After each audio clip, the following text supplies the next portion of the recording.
Since Orlando Anderson was killed in a gang-related shooting over 2 years after Tupac's death, he's no longer around for me to question. But shortly before his death, Stephanie was able to obtain an exclusive interview with him. This is the first time this interview has been seen in 20 years.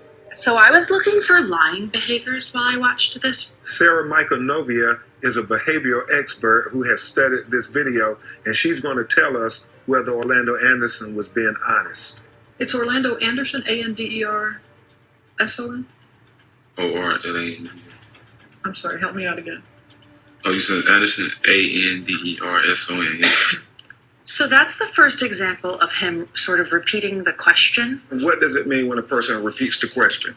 That person is generally trying to think of what the answer is supposed to be. Just his name, and he's already getting a little bit anxious. Orlando, tell me, Tupac's mother filed a lawsuit Friday naming you as... Right there. Did you see that? The hard swallow is very indicative of some kind of guilty behavior. It's essentially giving your body a chance to relax, and he's probably trying to give himself time to respond in the manner in which he does not get himself into any trouble. But one thing that kept happening during this interview was that because he eyes kept darting, I kept trying to draw him to me, look him in his eye. And he couldn't maintain that eye He contact? would not maintain the eye contact. So that suggests mistruths as well, because generally when someone is telling the truth, it's pretty easy to maintain eye contact. What would you say to Afeni Shakur today? I mean, first of all, you know what I mean? Okay, so right about here is where the sly smiling starts. I mean, first of all, you know what I mean?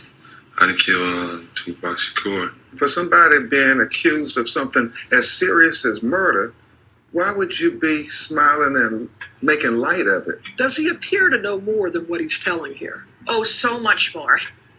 When did you hear that Tupac was shot? And where did you hear it? When I heard that Tupac was shot, when I was at home. Okay, now we have our first definite lie. Because we've already established that home is somewhere in California and that he was in Las Vegas at the time. Novia, back that up for a second. This whole exchange. Matter of fact, I was at home, like... No, which one? See that. Okay. Right there. Could see And his attorney realizes it. straight gun. That's not a very good sign. You know, I was like a big fan of his. To me, he was like, I mean, when you say Tupac, he was like, you know what I'm saying, the Marvin Gaye rap to me. I think it's highly likely that if nothing else, Orlando was incredibly involved in the murder of Tupac Shakur.